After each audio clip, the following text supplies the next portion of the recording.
This bulletin is coming to you live from Joy 99.7 FM in Accra at digital address GA0993341. It's also live on Love 99.5 FM in Kumasi, affiliates across the country, including ATL FM, Cape Coast, Radio Max Takrade, and around the world at myjoyonline.com.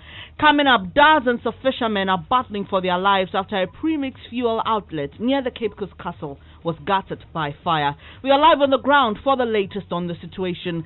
And dismissed CEO of Public Procurement Authority breaks his silence on Shraj report that led to his dismissal and ban from public office for 5 years, describing it as full of aspersions, inferences, and assumptions. The report is in front of me. They were just casting aspersions, assumptions, and all manner of things.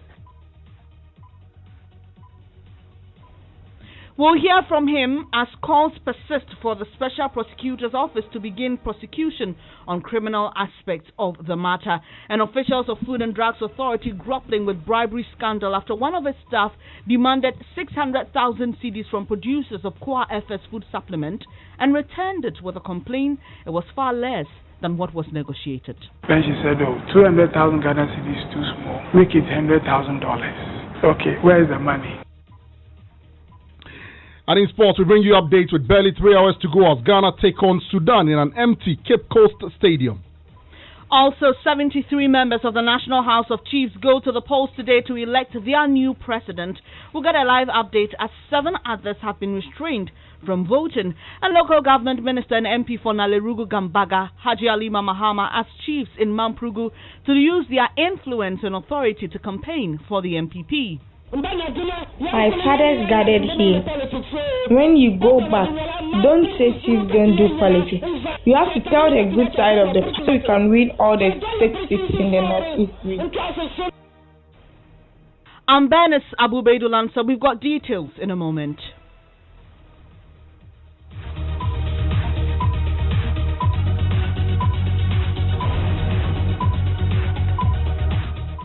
Thanks for your company. The details now. We start off from the central region this afternoon because dozens of fishermen are battling for their lives after a premix fuel outlet near the Cape Coast Castle was gutted. Fire service personnel have been fighting to bring the fire under control. Eyewitnesses say they suspect the fire may have been caused by phone calls being made during the discharge of the fuel. Let's go live to the scene and speak to regional correspondent Richard Kojonyaku. Richard, we understand the fire is still raging. What exactly caused it? Well, so Bernice, this fire started around 8 a.m. after a premix fuel tanker had finished discharging the premix fuel at one of their outlets at an apple very close to the Cape Coast Castle. The fire has been ravaging for close to 4 hours. I could count up to about 5 fire tenders as they try to douse the fire. It's been very hectic for these men here, and as I speak, the fire is yet to be brought under control. The fire is so wild. Eyewitnesses I have been speaking with here say they suspect 3 things: mobile phone calls by fishermen at the time, the hoarding of premix fuel in the homes of some of the fishermen, and the intensity of the sun today. So it's been very challenging for the fire service personnel here, being assisted by some of the fishermen to ensure that many lives are saved and as many property of the people are saved as well. Richard, can you describe this area to us? What does it look like? Is it a heavily populated area? Well, it's one of the densely populated areas in Cape Coast, very close to the castle, and so this is where the fishermen apply their trade. They live there as well, and so a lot of the canoes have also been burnt as well. It's very close to the ministry in Cape Coast here. So this is how the area looked like. When the incident happened, we are told that about 12 people, fishermen, have been sent or have been stretched up to the hospital and they are battling for their lives. And many are also being treated here. The fire servicemen, the National Disaster Management Organization are also present here. They are trying fervently to ensure that the fire is put out. And Richard, I want to believe we don't have any casualties, but what are operators at the premix fuel outlet saying? Well, what they have been saying is that they blame their own self, that when the premix is discharged, a lot of them rush, they buy them in huge quantities, they store them in their bedrooms, in their halls, and at many obscure places where fuel is not supposed to be stored. And so they blame all of these for the cause of the fire. And so that is what they have been saying. But when I spoke with the NADMO regional coordinator, he told me that there have been a lot of education, sensitization with these fishermen. You remember that an incident of this nature also happened at Elmina, and it led to the loss of 4 lives of fishermen there. Richard, when things happen like this, earlier this morning we brought a story about how people usually will take out their mobile phones and record incidents like this instead of fleeing the area because of the danger. Do we still have people around this premix fuel station? Numbers, they have nowhere to go. The National Disaster Management Organization told us that after the fire is completely put out, they would then they will not know what to do. So when they are done, they would begin to put up measures where the people will sleep, and then measures they will put in place going forward. And so the people are here; they are here in their hundreds. It's as if that the entire Cape Coast is here. They are witnessing how the Ghana Fire Service is going to put out a fire. Richard, so as the fire still rages, people are there. Have you witnessed the fire service officials or NANMO officials trying to evacuate or ask people to leave the scene? Yes, so for now, I mean, they have been taking some of the items that were not affected, so they are taking them out, but people are here. I mean, visibly, you could see them with mobile phones trying to, capture the moment and all of that. But those who were affected have already been sent to the hospital. But as of now, on the street, on the ground, there are not so many casualties that are here. Richard Kotunyakuda, he's a Central Region correspondent, bringing us details about that premix fuel outlet that has been gutted. And as he mentioned, the fire is still raging. We'll be monitoring the situation. Away from that, the dismissed Chief Executive Officer of the Public Procurement Authority, Ejenim Boating Eje, says the report by the Commission on Human Rights and Administrative Justice, SHRAJ, is full of, quote, aspersions, inferences, and assumptions, end quote. The former PPA boss was speaking for the first time after the SHRAJ report led to his dismissal by President Akufo-Addo. SHRAJ was directed by the President to look into issues of conflict of interest after we broadcasted our investigative documentary Contracts for Sale. ABAJ told Net2 TV's The Seat Show on Wednesday that the SHRAJ investigation is empty. The report is in front of me. They were just casting aspersions, assumptions, and all manner of things. And near manner 188 pages. And I'm telling you that a repetition of the things we have written to them. The things in the 188-page report are a repetition of the things we wrote to them and they wrote to us. That's all the things they are turning around. SHRAJ is playing a dual role. You are an investigator and at the same time you are an adjudicator. But investigation and adjudication are two different things. Your investigation must end somewhere so that you bring your report for one adjudication body to take over. And then you give the other person the chance to defend and challenge or accept certain evidence you used. Where you give the other party the opportunity to come and defend, challenge, or accept certain evidence and certain revelations that you have unveiled. Mr. ABAJ also vowed to fight the commission to exonerate himself, labeling their report as baseless and full of lies. According to him, it's rather the officials at SHRAJ that must be barred from office for a shoddy investigation and not him. I am at battle with SHRAJ.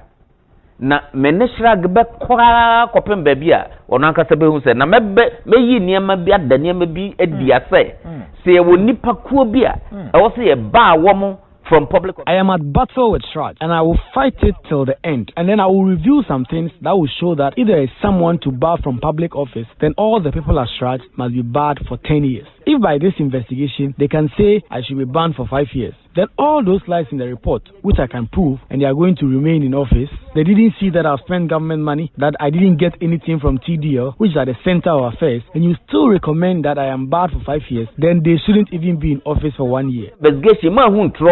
Who se media bansika who se TD no kra mo se eye de company aye the center of affairs no who se menya kapre bese ye frimu na enu mpo mutimi kogina esimpie so report say yemba me for 5 years na mo ense mo turn office even for 1 day. That's the former PPA boss Ejenim Boating Eje speaking on Net2 TV's The Seat Show. While the report of SHRAJ indicated evidence of a pattern of movement of large volumes of cash through ABAJ's bank account totaling 14 million cedis. According to Shraj, Mr. Ajay could not offer satisfactory explanation about the source of the cash that passed through his bank account between March 2017 and August 2019. They've referred the matter to the Economic and Organized Crime Office, YOCO, for further investigation. Joy News has reached out to YOCO. They've declined to comment on the matter for now. But there are still calls for prosecution as the criminal aspect was referred to the Office of the Special Prosecutor, but little has been heard from Martin Amidu Bright, who is head of programs, the Ghana Anti-Corruption Coalition, and he joins us on the phone. Thank you very much, sir. What do you think is accounting for the delay in the Special Prosecutor releasing his part in the of investigation in this matter? Yeah, good afternoon to you, Bernice, and good afternoon to your listeners. I think you are aware that, of course, even with Shraj, it took almost a year for them to finish their investigations on what essentially was a conflict of interest investigation. What we are not clear about is the timeline here, because with Shraj, they are said in their report that there were suspicions of illicit enrichment, which, of course, then YOCO has the mandate to investigate, and then there are issues bordering on corruption, which the OSP will be the specialized institution to investigate that. What we are not certain of is that whether the hand over this aspect of the investigation to these institutions when the issues came to light, or sometimes we handed over to them after they had finished the entire investigation on its own. So that bit cannot be quite clear. But again, even if the OSP were supposed to have got a section of those files and had to work on, the truth of the matter is going to always take a while to be able to complete such investigations. And the institutions have to look at it and begin with a fresh eye, because they are investigating essentially different items. YOCO have to look at the case of illicit enrichment or illicit acquisition of wealth. OSP have to look at the case of corruption. And so they also have to go through that same process of trying to gather the evidence. So that might also take a bit of time. Mr. So I want to believe that you may recall what happened in this matter was that Shraj was directed to look at the conflict of interest aspect, while the special prosecutor was directed to look at the corruption bit. And so you saying here that the special prosecutor would have to wait for Shraj's report before his office begins their own investigation. I'm a bit unclear about that. Can you clarify? I'm not saying they have to wait for that. What I'm saying is that as clear as some of the issues that OSP has to look at is even from the Shraj's report. They also have to conduct the investigations on a very fresh note, and they are looking at an entirely different thing. They are investigating corruption. That's different from conflict of interest. So what the sort of evidence they need, the sort of people they have to talk to go to go along with their investigation will also be a bit different from Shraj's own. So yes, Shraj has completed DS in a year, but that's a conflict of interest situation. With OSP, that might take a bit longer because they're also investigating something entirely different, which is corruption. The burden of proof typically happens to be quite higher when you're investigating corruption. So we cannot expect the same timelines from all the institutions investigating different sections of what essentially has been the PPA case. Okay. So, Mr. So what would the Ghana Anti-Corruption Coalition want taken immediately in putting this matter to rest? No, typically when there are issues that come out, for instance, the PPA case come out, the rule for us has always been to be able to get the institutions in charge to be able to take up the matter and begin their investigations. And it's as you yourself stated, OSP is already working on the corruption bit, YOCO is working on the illicit enrichment bit, Shraj is done their bit on the conflict of interest section. Essentially, it becomes a waiting game, really. All we can do is encourage that the institutions work expeditiously, because the point is, when it takes longer, it gives impressions out there in the public that has not aided in the fight against corruption. People want to see these things being done quickly, and then we see some resolution at the end. So we can encourage the institutions to work as fast as they can. But essentially, it's basically within their remit to carry out the investigations, take their time and do it methodically. The tape you just played, you heard Mr. Jinebwate already even challenging the work Shraj did. So when you are doing this investigation, you really want to cover all corners and be sure that at the end of the day, your work is foolproof as far as the methodology is concerned, so that holes are not being pinched in here or there as to how come you came by a certain set of findings. So we really need to be able to give them the time to be able to do a very thorough work. That's very, very important. I'm grateful that you could join us this afternoon. Bright, who is head of programs at the Ghana Anti-Corruption Coalition. Now, the Ghana Food and Drugs Authority is grappling with a case of bribery involving its staff. A senior official at the authority allegedly took a cash bribe of 600,000 cedis from producers of Core FS food supplement. The money was later returned with a complaint that it was far less than what was negotiated and agreed. The revelations are contained in an investigation by Manasseh Azuriawuni. Here are excerpts of that documentary titled The Returned Bribe. According to Samuel Atodankan, there was foul play in the processes leading to the suspension of his product.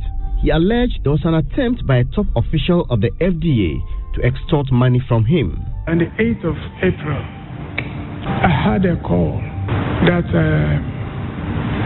I should come immediately to FDA. There was something that the FDA lawyer wanted to discuss with me. Who called you? The FDA lawyer. Then I asked my driver to take me to Accra. So she came to lead my vehicle and asked me to follow. So we followed. So we went to a restaurant, a closed restaurant.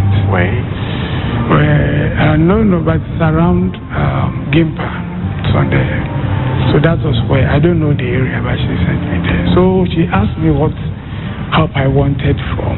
I said, oh, well, I know that there's a scheme. Some people are planning to destroy the brand. So I just wanted her to help me stop that. This is okay, no problem. Give me all documents that you have on your product. I said, oh, then I'll go and bring them to you. Then she asked, how much are you ready to give to madam? That was why I became alarmed. So, well, let me prove further because I saw the whole thing as a scheme. So let me follow this and see where I was going to, we're going to end. So that's okay. So if you said, how much were you ready to give to madam? Which madam was you referring to? The CEO. The CEO of FDA, yes. And well, I know the woman, and she's a friend. She's close. She respects me. I respect her a lot, and she has never spoken to me on matters like this before. So when she said that, I said, okay, well, I do not know, but I'll give her 200,000 Ghana cedis. Then she said, oh, 200,000 Ghana cedis is too small. Make it $100,000. I said, okay, now I'll make it 500,000 round. He said, okay, how much are you giving to me also? I said, oh, I will give you 100,000 Ghana cedis. Okay, where is the money? I said, oh, I don't have the money, but I didn't know that I was coming to pay money, so I can give you check. So no, I don't want check. I want cash. Those were excerpts from the documentary titled The Returned Bribe. The full TV version will air tonight at 8:30 p.m. on the Joy News channel, available on Multi-TV, DSTV channel 421, GoTV channel 144, digital televisions, and myjoyonline.com. Producer of that documentary, Manasseh Azuriawuni, joins us on the phone lines with some more details. Hello, Manasseh. So, as we heard, we heard in the documentary you played earlier on the Super Morning Show, the CEO declined answering your questions, but what other details have you picked up after we aired the documentary? Well, Bernice, the information I'm picking up this morning is that a committee has been set up to probe this matter, and this committee started its work this week, and that sounds a bit confusing because this issue was brought to the attention of the FDA in April this year, and then last month I wrote back to the authority asking what it had done. So it is unclear what is now triggering this investigation, but we are learning that the 3-member committee has been given 2 weeks to present a report. Bernice. Thank you very much, Manasseh Azuriawuni, the producer of that documentary. Some callers on the Super Morning Show have been sharing their thoughts on the piece. What is the BNI doing about this? It is very sad what we are experiencing in Ghana. To think that we are fighting corruption with every resources, and yet we have almost every department in shady dealings and also with issues to do with corruption. The corruption in the system is so endemic. There is nothing that can be done about it. What are we doing to ourselves? All because some bribes didn't take place. Papa, they are telling us that co-affairs is so good. While we all know that it is good. We need to look for people who are honest in life, not just based on certificates and all those things. You had some callers on the Super Morning Show. Don't forget, the full TV version airs tonight at 8:30 p.m. on the Joy News channel, available on Multi-TV, DSTV channel 421, GoTV channel 144 on digital televisions, and also on myjoyonline.com. Still to come here on the Midday News, 73 members of the National House of Chiefs go to the polls today to elect their new president. We'll get a live update as 7 of them have been restrained from voting.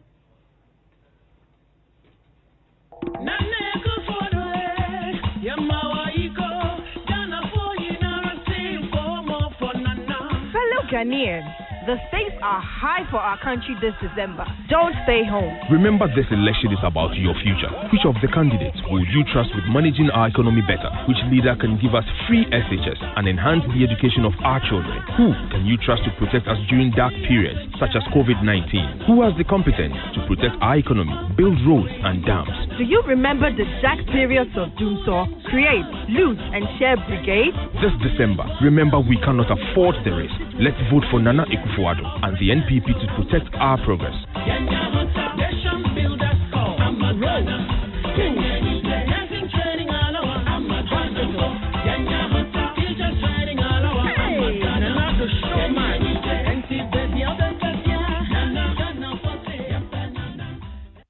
Life as we know it has changed. Everything's rearranged and disrupted. But one thing remains constant. Excellence must be celebrated even in a disruptive era.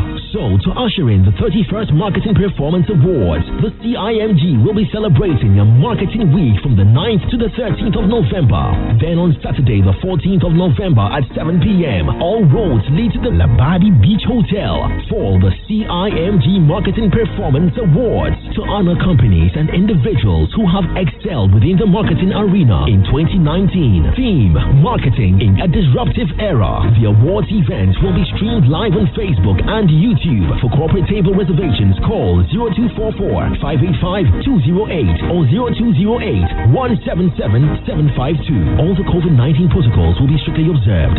CIMG. Marketing means business. CIMG. Working for Ghana.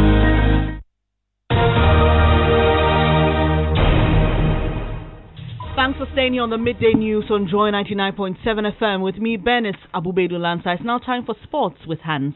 And the Black Stars will be aiming to take a step closer to AFCON 2021 with victory this afternoon against Sudan in an empty Cape Coast Stadium. Joining me on the line is my colleague Gary Al Smith, who of course will be bringing us live commentary here on Joy 99.7 FM. Hello, Gary. It's time. Yes, Gary, thank you very much. And team news, we know the starting lineup is already out. Can you run us through? Hello, Hans. Hello, Gary, can you hear me? Yes, I can. Okay, so quite apart from the fact that we expect that all will become around the match venue because of the directive that no fans should be allowed in, we also know that the starting lineup is already out, correct? Yes, that's correct. And the big news, if you like, is that Emmanuel Lemote, who has got a lot of criticism in the two previous friendlies with Mali and Qatar, has been given another chance by CK Akono to prove himself. So he's in the starting lineup. Richard Ofori is the goalkeeper in defense. Christopher Nete, Baba Rahman, John Boy, and Alexander Jiku. If we are quiet, Emmanuel Lemote will be there. Samuel Owusu, Tariq Fosu, and Jordan Ayew are up there together with Captain Andre. So that's the formation that CK Akono is going with in this game, where Ghana lead a group with 6 points and will be looking for a win at home to cushion their chances of securing early qualification to AFCON 2022. And Gary, what about the directive? No fans in the stadium, any activity at all around the stadium? Nah, it feels less like an AFCON qualifier than a very, very normal day in Cape Coast hands. I mean, people just going about their normal duties. And if you know the location of the Cape Coast Stadium, you won't say it's in the middle of the town, and so it's quite empty, and it's a very, very normal day here. Thank you very much, Gary Alsmith from Cape Coast, and kickoff time is at 4:30. We begin our build-up 1 hour early here on Joy 99.7 FM. That's your sports. Thank you, Hans. And members of the National House of Chiefs go to the polls today to elect a new president. The Agbogbo Mafia of Asogli State, Togbi Afede the 14th, is seeking to be re-elected as president of the National House of Chiefs, while he comes up against Ojia Hoho Yaujebi of the Seshi Anyanso traditional area. Vice President Dasebre Kwebu Ewusi Abiazihene of the Central Region is coming up against the paramount chief of the Lora traditional area, Na Puwele Kabo III. Only 73 out of the 80 chiefs will be voting following a court action restraining 7 of them from voting. Nanaya Aljima joins us live from the National House of Chiefs headquarters in Kumasi. Nanaya, has voting started? Not yet. Voting is yet to start here at the National House of Chiefs headquarters in Kumasi. And not long ago, the lawyer for the House briefed the members of the House about the court action, which is restraining 7 of their members from casting their ballot today, and the Western Region House of Chiefs, where 5 of these chiefs are coming from, do not get why they shouldn't be allowed to vote, because according to them, they are yet to be served with a copy of the document that is restraining them from voting. So they believe that it will be against their fundamental human rights if they are not allowed to vote. But before I left the conference room itself, some of the members were trying to side with the lawyers on why these people should be exempted from voting today. So they are yet to settle that and move to the voting itself. Well, we understand ahead of the voting, Togbi Afede has been addressing members. What's he been saying? So Togbi Afede wants members to vote to protect the image of the House. Our vote will go a long way to shape the destiny of chieftaincy in Ghana. Our ancestors and forebears fought for the tools and skills that are our prize today.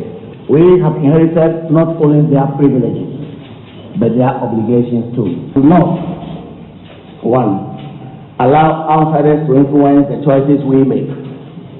2, sell our birthright, our right to make free choices. 3, betray chieftaincy and sell the noble institution to those who destroy it. If we do, we'll be turning ourselves into a bandage that is discarded after the wound is healed. President of the National House of Chiefs, Togbi Afede the 14th there, who is seeking to be re-elected. Earlier you heard Nanaya Aljima, correspondent in the Ashanti region.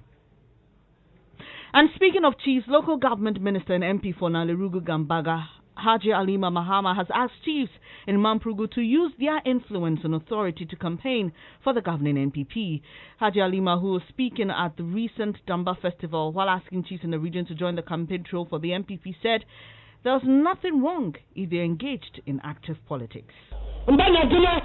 My fathers gathered here. When you go back, don't say chiefs don't do politics. This year, you are coming out because of Mamprugu.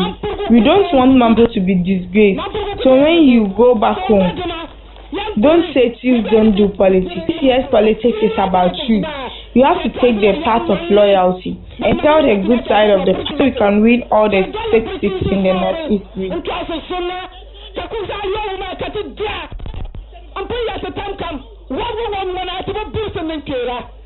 I have been saying it fine. Mampuses are not strangers to the elephant. When you came to the palace, didn't you see the statue of the elephant at the forecourt? So the elephant is for us. Mampuses are for the elephant. So I am pleading on you all my fathers gathered here to do your best for the seats of this constituency which your hands are on, that you will give to your favorite daughter. You have a local government minister and MP for Nalerugu Gambaga, Haji Alima Mahama. Mapito Sibiri is here with us to tell us what's happening in the world of showbiz. Well, Bernice, musician Kwakesi is out with a new song and it's called Politician Money, produced by Bibs Beats. On this record, Kwakesi throws jabs at Sarkodie Samini and other artists for endorsing political parties. In case you haven't heard it, let's listen. Politicians sika yede. Yen konko dibio ebeye ma wonwa yefe. Afi yendibio, afi yide wonwa yede. Kona kojibio, politicians sika yede. Yen konko dibio. Last 4 years, Shaka Koje, Hammer paper, the tall house, yellow mansion, Sack and Tiase. This year on the Safa Koje, Austin Ha, on Tiase Kra, Obete, Samini de, Wajeni pension pay, Olekowa, and they a holiday. Interesting math.